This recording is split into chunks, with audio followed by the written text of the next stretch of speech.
Sangre Ceibal. Buenas noches, región.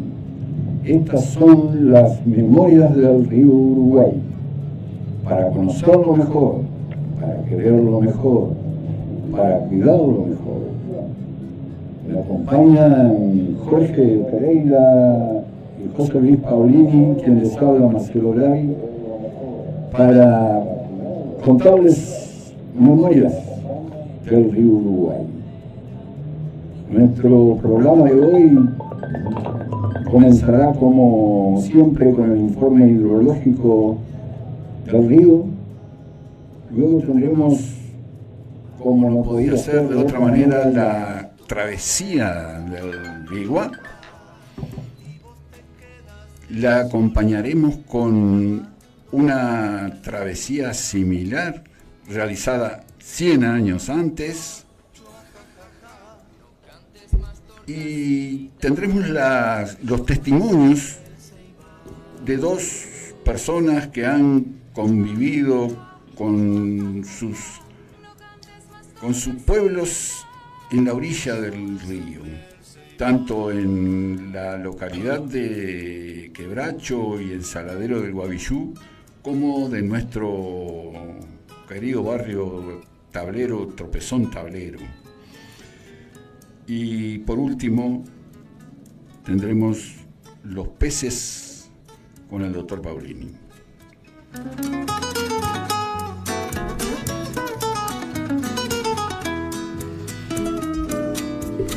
Tenemos gente amiga que nos está escuchando desde el norte de América. Exactamente, un saludo grande a Miguel Moraes, el enamorado, y a Silvio Omar Moraes, el pato.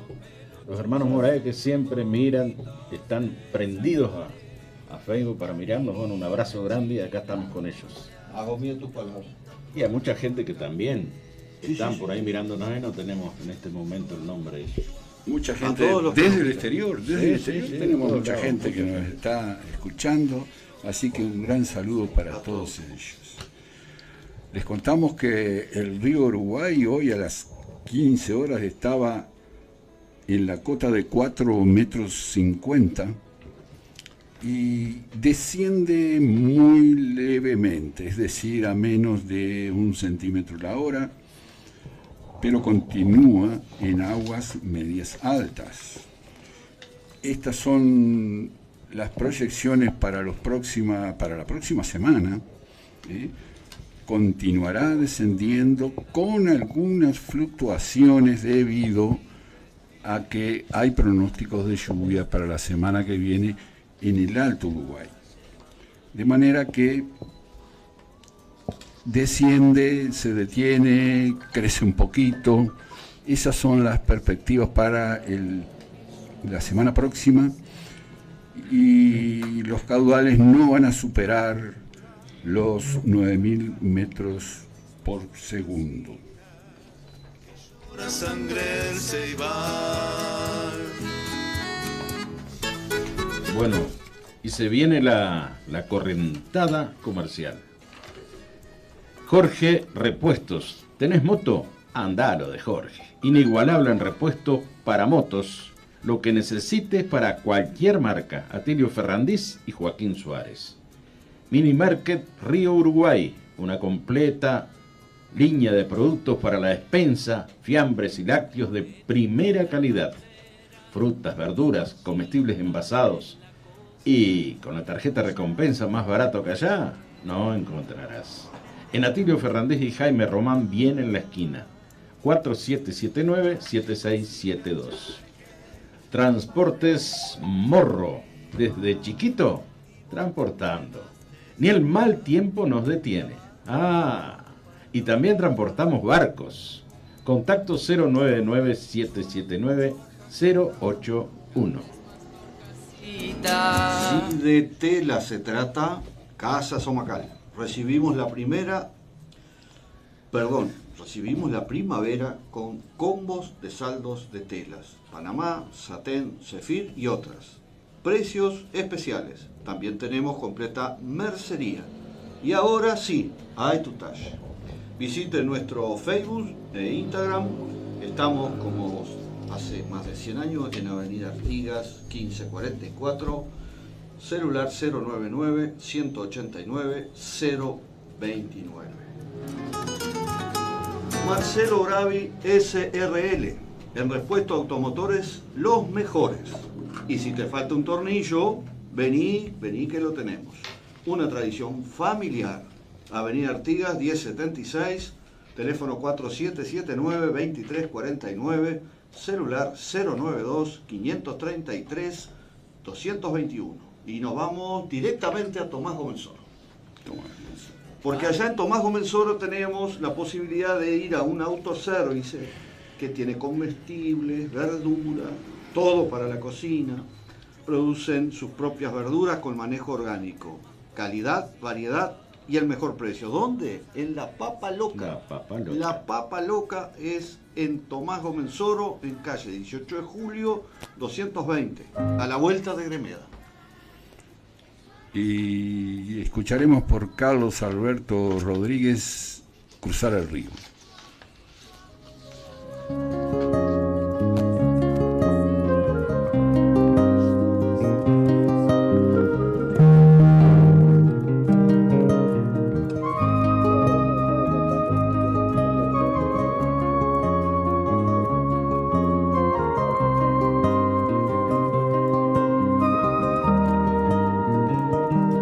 Cruzar el río es el destino de los que aman ir más allá.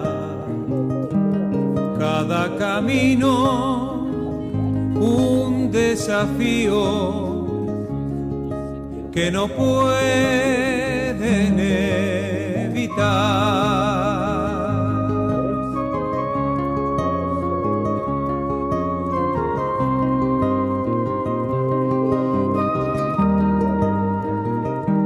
Son los que siempre quisieron alas para echarse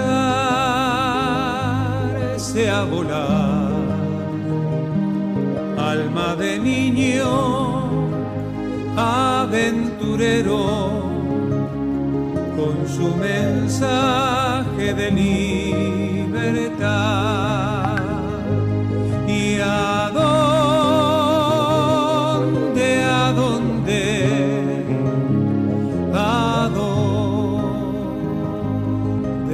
irán.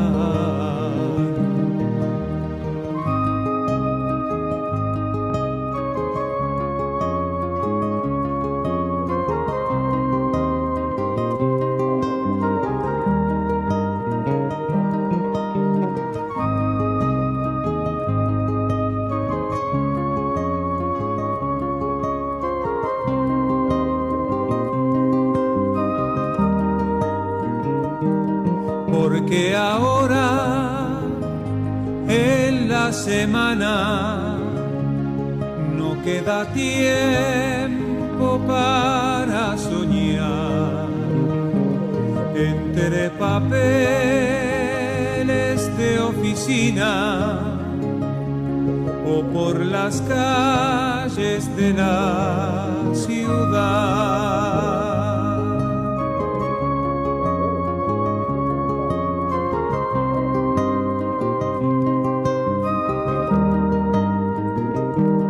Entonces cuelgan de las paredes mapas marinos, croquis de avión, y en cada vieja fotografía van calentando el corazón. Y a dónde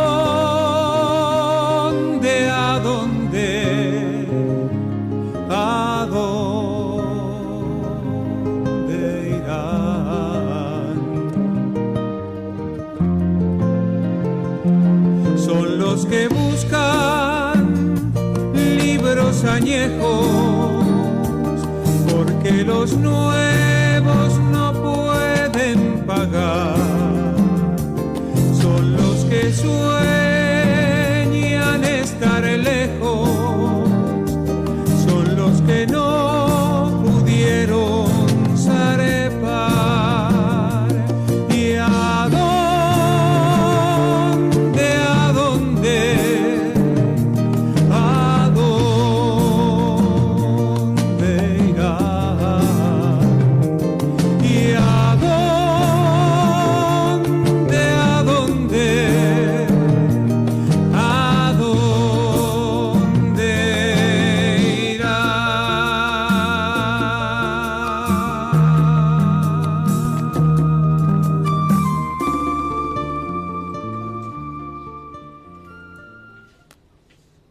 Entrada la noche y sin conocimiento de la costa, muy oscuro,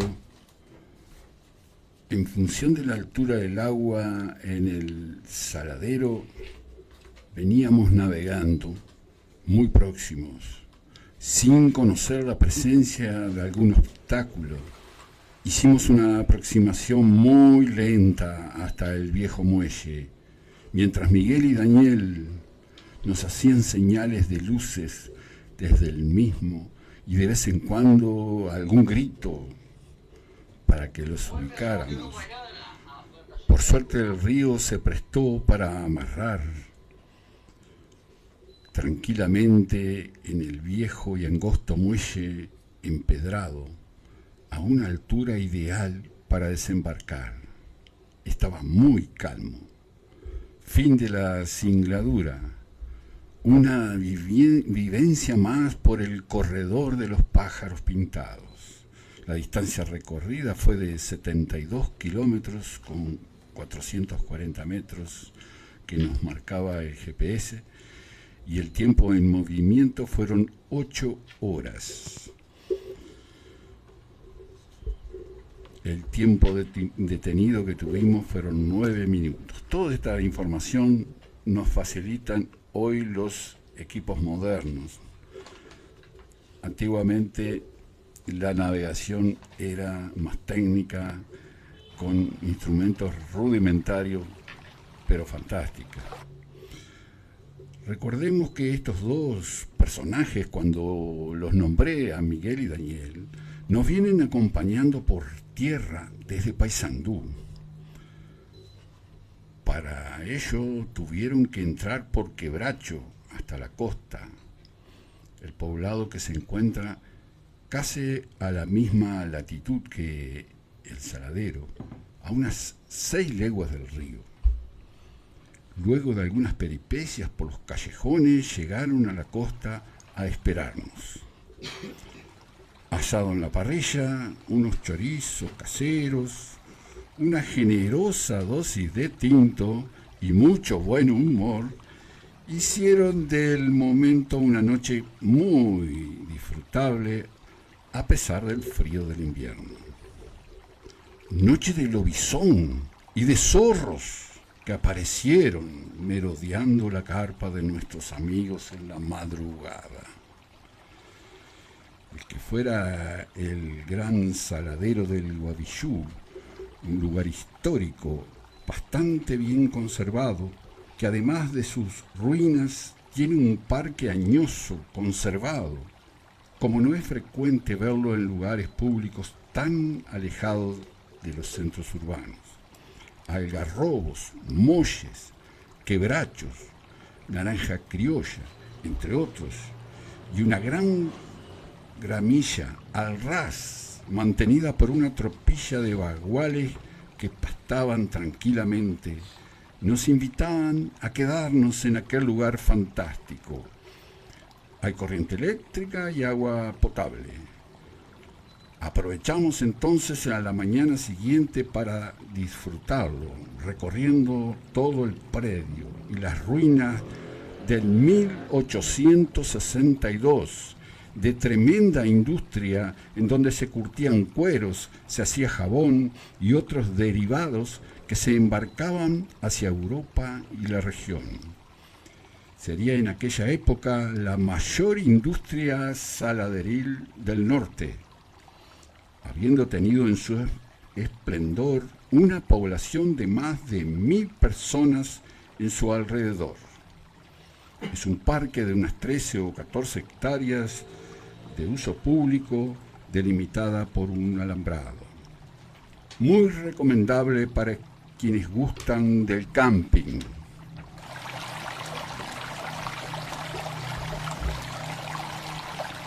Y vamos a escuchar un testimonio de un lugareño que hoy vive en nuestra ciudad. Él se llama Carlos Troche y nos cuenta algo de sus vivencias en aquella región.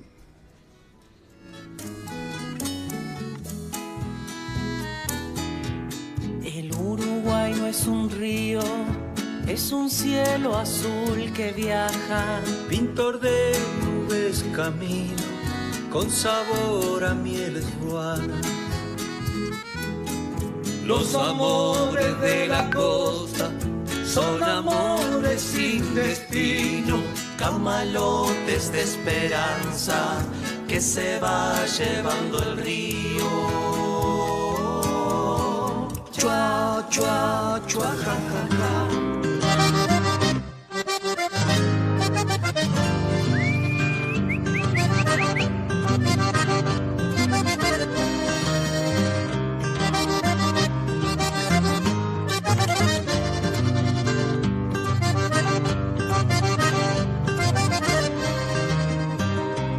Sentadito en la chalana, cerquita de la barranca, el cerro pitando un chala, espera la madrugada. Está afilando el cuchillo, tan nerviosa la perrada. Y un clarear que se divisa, es la luna que le avisa, ya llegó la capinchada. Echa mano a la cintura, un cartucho de su vaina. Ilusión que pone en ella, la escopeta está cargada. El sustento hasta la mira, se estremece el Uruguay. Rompe el silencio del monte, el tino cambió su suerte en la boca del Gueguay. No es parte de su ambición la ciudad con su riqueza, cazador por elección,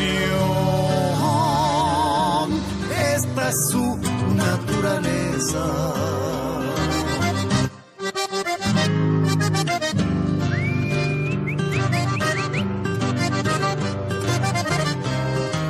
Échele nomás un corte. Y ahora escuchamos al lugareño de Quebracho.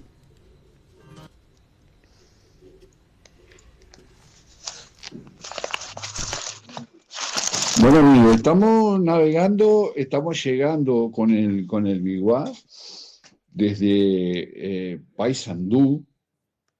Estamos llegando a una zona que se llama la zona del Saladero del Guavillú. Incluso atracamos allí en un muellecito de piedra que hay, angosto.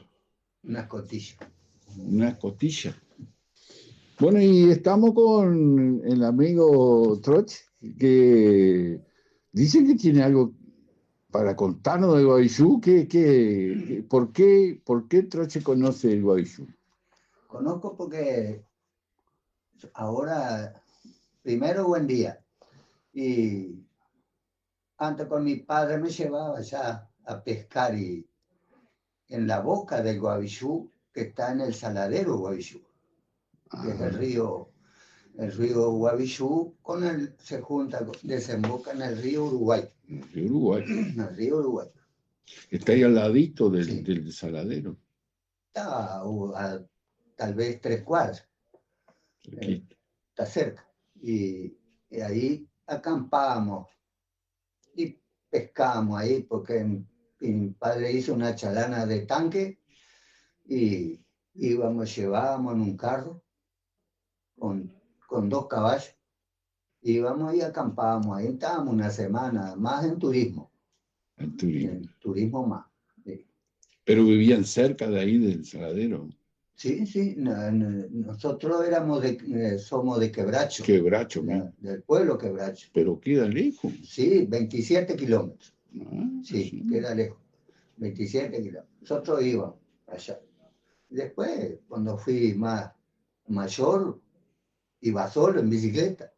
Después, mucho tiempo, que me fui a tenía una novia ahí en el mismo Saladero Guayú. Ah, porque vivía gente ahí. Sí, sí. Porque cuando nosotros tuvimos es solo ruina. No vimos a nadie viviendo allí. No.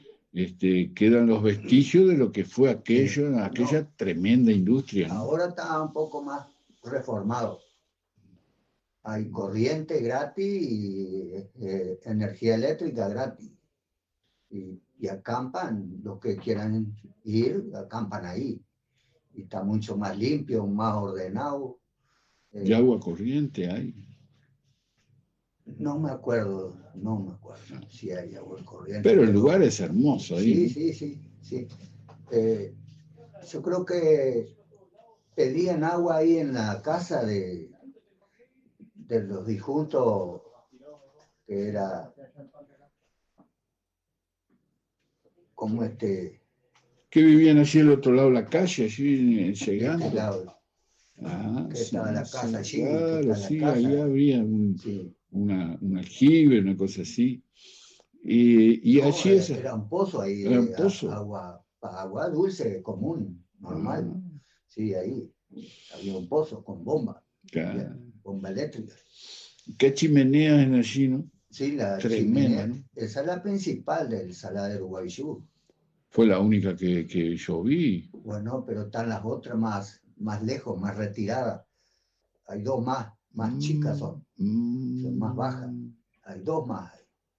Y son antiguas, del 1800 y algo. Sí, son del siglo XIX, sí, está estampado allá arriba la fecha, ¿no? No recuerdo bien. Ahí vivía Di Agustini,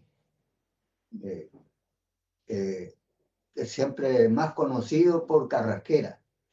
Sí, por Carrasquera. Él fue muy jugador al fútbol antiguamente, jugaba al fútbol. Fue reconocido por jugador de fútbol. Di Agustini, que es de la zona ahí también, de esa zona. Sí. Y ahí se va por la misma costa del río Uruguay, está la primer chimenea, la principal esa que tiene el pararrayo, y más adelante, capaz 2 cuadras, hay otra chimenea. Y un poquito más cerca que esa, otra más chica, más baja, la chimenea. Sí. Que parece que antiguamente había una vía subterránea por ahí. Sí. En una de esas chimeneas había una vía subterránea que iba a dar antes de llegar a la boca del Guavillú. Sí. Y ahí, en la boca del Guavillú, entraban los barcos, porque hondo hay, muy hondo.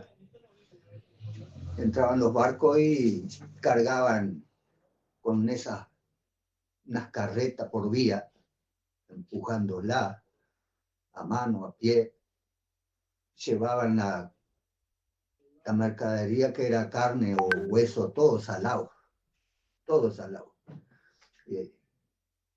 Llevaban ahí, cargaban los barcos, directo a los barcos, cargaban. Eso me decía mi padre. Impresionante, se ve los vestigios de esa industria, se ve que trabajó muchísima gente ahí, ¿no? Sí, mucha gente trabajó, me decía mi padre, que trabajó mucha gente ahí.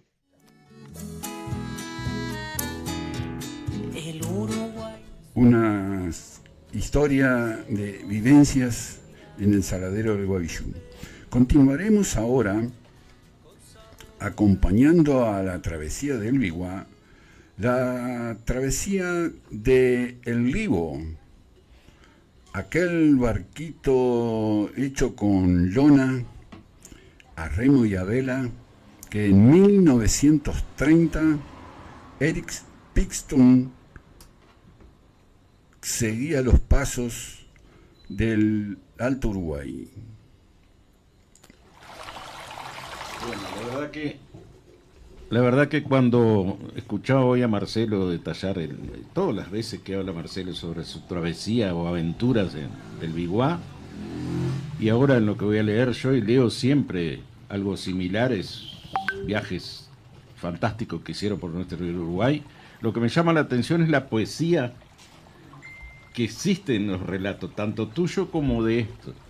Cuando hablan sobre la naturaleza es hermoso esto. Y si no, escuchen cuando llega a momentos determinados acá. Colón, villa de unos 1000 habitantes a pocas leguas al norte sobre la costa argentina. Se levanta en un agradable promontorio que da frente a la isla Queguay. La isla oculta la boca del río del mismo nombre, notable por sus hermosas cascadas. Colón es de mucho mejor aspecto y más limpia de lo que son en general las ciudades camperas. Un poco más al norte está la fábrica de extracto de carne de la compañía Liebig, en donde se ha sacrificado durante los últimos 10 años 1,5 millones de cabezas de ganado vacuno. Los desperdicios de la fábrica atraen los peces, y el río, cerca de los muelles del estacionamiento, estaba lleno de pescadores. Al pasar nosotros en la oscuridad, las luces de las fábricas rutilaban reflejadas en el agua.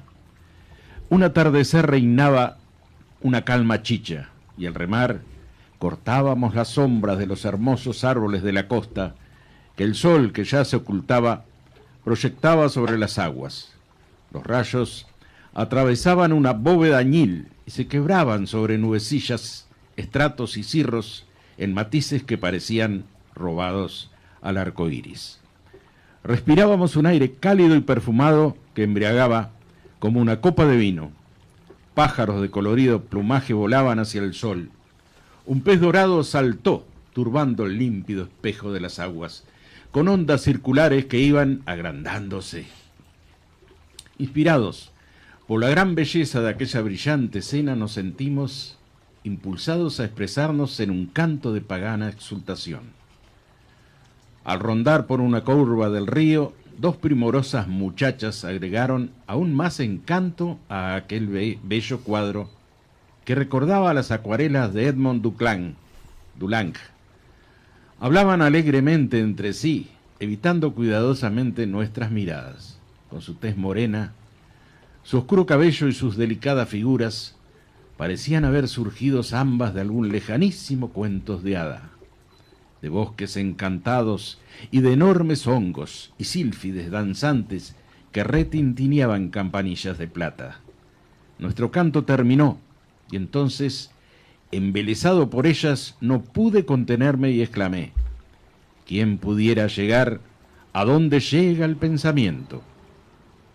Las ninfas se miraron una a otra y no pudieron reprimir una alegre risa, que parecía la música de una caída de agua, pero bien pronto se desvanecieron como tímidas gacelas, con el mismo silencio con que aparecieron ante nuestros ojos. Vivencias de Eric Pixton en 1930, allí en la curva del Guavillú y el río Uruguay. A continuación vamos a dar el cierre de la historia extraordinaria de los balseros del río Uruguay y la industria maderera de aquella época, con un testimonio de un vecino que se crió en la costa del río Uruguay, una vida allí en el barrio Tablero, allí en el barrio Tropezón Tablero. Un amigo, el Diego Arbiza, el Pipe. ¿Quién no lo conoce y lo quiere? Porque es excelente. Un saludo desde acá. Un buen saludo, un grande saludo, sí. Bueno, aquí estamos con Diego Arbiza, el popular Pipe, una persona muy querida acá de nuestra ciudad, entrevistándolo para Memorias del Río Uruguay. Pipe, quiero que digas algo, si te acordás, porque eras muy gurizote vos cuando anduviste en este tema de las balsas, las vigas que venían por el río hacia acá, y las tablas también que venía, que me cuentes algo, tus vivencias. Bueno, un placer, Jorge, de hablar con vos. un amigo toda una vida acá. Sí, mirá, las vivencias más o menos, los recordatorios que tengo, que yo a los 10 o 11 años yo andaba en la balsa, pero no era las balsas de viga, como dicen, era la balsa de Antonio Ferreira. Que no, yo trabajaba con el Flaco Chaqueto. Claro, y vos pasabas en la balsa hacia el otro lado, hacia Montecasero. Claro, era traer postes, yeso, eso era de ese tiempo de la balsa. Claro, de pasar ahora, el río. Sí, han cambiado el nombre, le decían balsa, nosotros decíamos la chata. Claro, la chata. Supuestamente. Sí. Y entonces, siempre de niño ahí, gurizote ya, trabajé con el Gordoní, con el Flaco Chaqueto, Chalerita, todo esto, el finado domingo. Claro. Ahí conviví, y ahí fue casi toda mi vida, y sigue siendo hasta ahora el río ahí. Claro. La vivencia, no sé qué querías preguntarme, Jorge. Ahí. El tema de las vigas que venían río para acá, las maderas que venían, que incluso me dijeron que vos anduviste por la isla brasilera trayendo vigas para acá, todo ese tipo de cosas. He ido, sí, pero fueron pocas las contadas las veces en la lancha del río Uruguay a traer, porque dejaban allá y era para llevar para Cuarey a veces, para el aserradero de Cuarey, y hubo para acá, nosotros íbamos con el Flaco Chaqueto y Chalera siempre, y traíamos, pero eso era poquito. Claro. Era impresionante cuando venían las balsas grandes, no sé para quién, acá un propietario acá que se armaban ahí frente a mi casa. Ahí. Los camiones Trinza que cargaban en Trinza, ahí está. Exactamente. Ahí yo era guría, andaba ahí que para jugar con los camiones.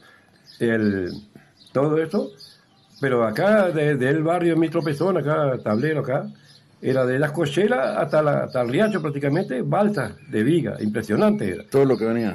Exactamente. Inclusive un día casi me huevo, andando haciendo la pavada de guría ahí, zambullendo, haciéndose el vivo, casi quedé trancado. Entre viga y viga. Bueno, pero el agua era para mí era lo mejor que hay, para ahora la odio el agua, ¿no? Sí, Pipe, vos veías entonces gente que venía trayendo esas maderas. Es cierto que vivían arriba venían viviendo arriba ahí. Exactamente, porque exactamente, vos no tuviste ese placer de ver, hacían una especie de carpa, algo así, pero todo con madera, claro, algún gallo, algo, hacían fogotes, los brasileños calcularle de dónde venían. No sé, de la Amazonas. De arriba. Y pasaban para el lado allá, no sé a dónde era, si era en Constitución o algo, que ahí quedaba, había otro aserradero, no sé, de ahí para abajo no sé más nada. ¿Sí? ¿Y el aserradero acá de la zona también agarraba madera ahí o no? Claro, en ese tiempo el capataz general era don Barzola, muy conocido. Ah, sí. Sí, vos lo conocés también. Conocés, sí. Ellos tenían diferente con Quiñones y Ferreira, todo, era todo. Claro. Era un aserradero acá en el barrio Tropezón. Y después estaba el aserradero de Quiñones hacia abajo también. También. Otro legendario acá, el Oscar y el Babi, todo eso. Era cochuleta. Sí. Está bien, Pipe. Bueno, era simplemente eso, una cosa cortita. Y bueno, si querés decir algunas palabras más. En el programa está Marcelo Bravi, está el doctor Paulini y yo somos Memoria de Uruguay. Conoces a toda la gente. Sí, compañero también. Bueno, a las órdenes, cualquier duda o algo así, mi conciencia, pueden comer. Y feliz para ustedes también, que le vaya bien en el programa. Y bueno, como siempre, acá estamos a las órdenes. Bueno, muchísimas gracias. Dale, Jorge, dale.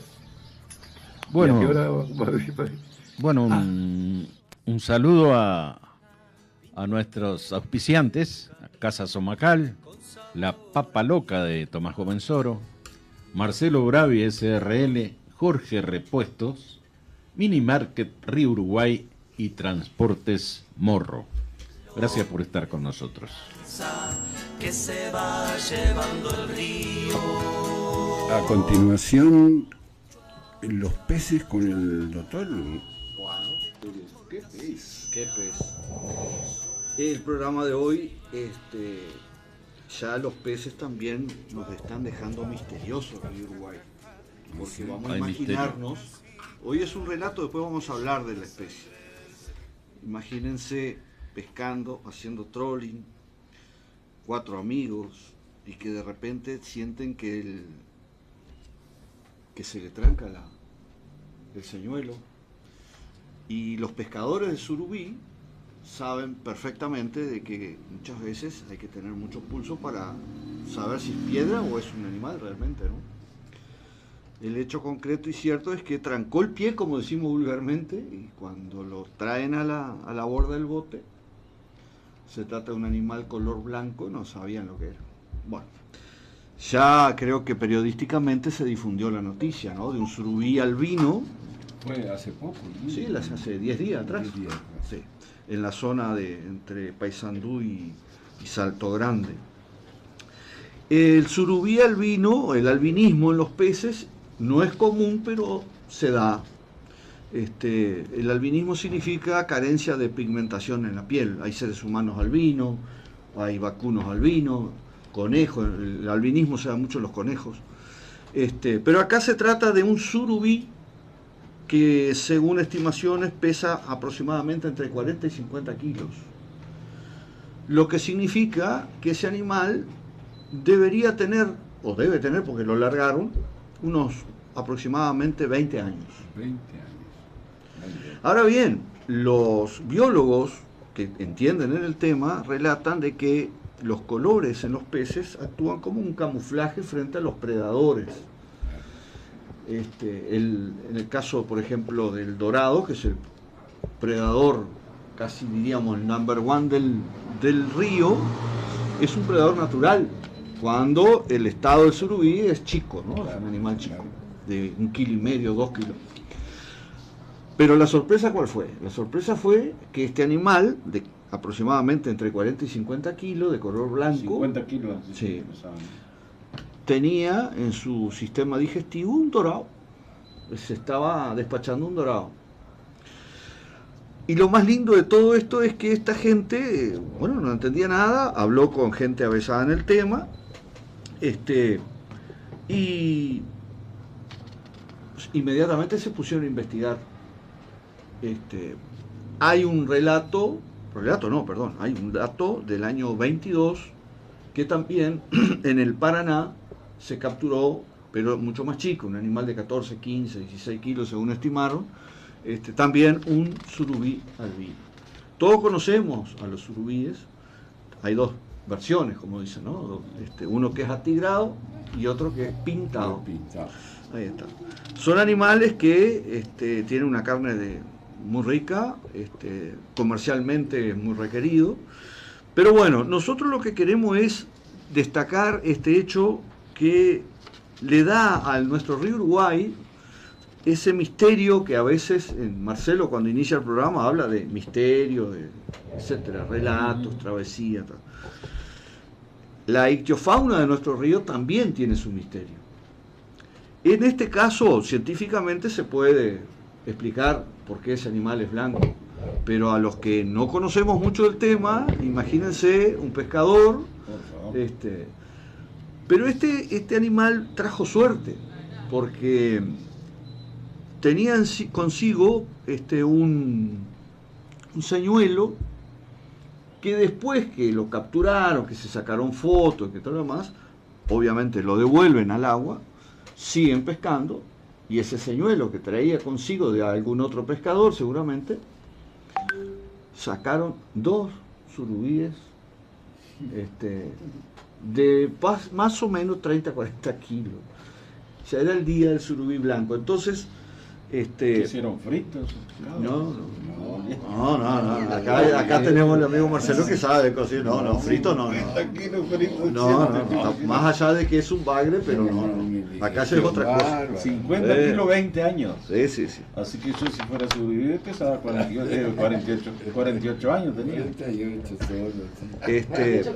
entonces, lo bueno de todo esto del relato de estos 4 amigos, tuvieron como 44 minutos peleándola, yendo y viniendo por el río, hasta que lo logran embarcar.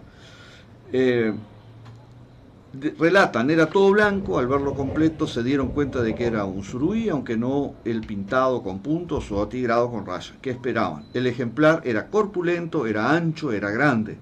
El peso estimado 40-50 kilos, y el equipo remarcó que, aunque Fabricio, uno de los amigos estos que estaban pescando, fue quien lo enganchó, la captura fue un esfuerzo de los 4, ya que cada uno tuvo que hacer su parte para dominar. Entonces acá entramos en lo que se llama la lógica ictícola rota. Se rompió la lógica. La condición de albinismo existe en muchas especies, incluidos los peces. Y sin embargo, los biólogos explicaron a los pescadores que los peces albinos, al ser blancos, son presas muy fáciles de los depredadores. Pero suelen tener una vida corta. Es lo que lo hace misterioso a este animal. Porque según el peso no puede llegar a 20 y la años tabla de vida. peso versus edad y tamaño, este animal andaría en los 20 años. Y cómo sobrevivió con semejante tamaño de color blanco a los depredadores. Entonces queríamos relatar esto porque nos parece destacarlo, ¿no? Destacarlo. Vamos a seguir con los surubí, pero ya hablando más específicamente. Es un misterio, justamente. Ya que hablamos de misterio del Uruguay, queríamos aportar desde Sobreviviera 20 nuestro años. aporte. Que sobreviviera 20 años es un misterio. Exactamente.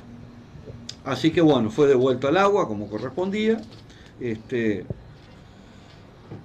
Aparentemente trae suerte el albinismo, según relatan, porque ya, como les decía, capturaron 2 animales más. Así que bueno, por hoy queríamos aportar esto.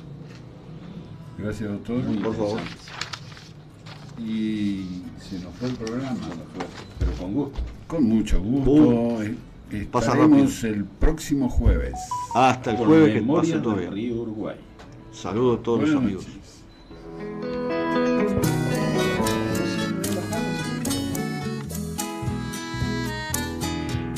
El Uruguay no es un río, es un cielo azul que viaja. Pintor de nubes camino, con sabor a mieles ruanas. Los amores de la costa son amores sin destino, camalotes de esperanza que se va llevando el río.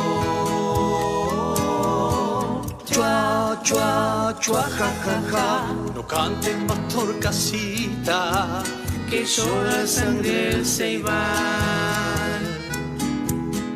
Chua, chua, chua, ja, ja, ja, no cantes pastor casita, que llora sangre el ceibal.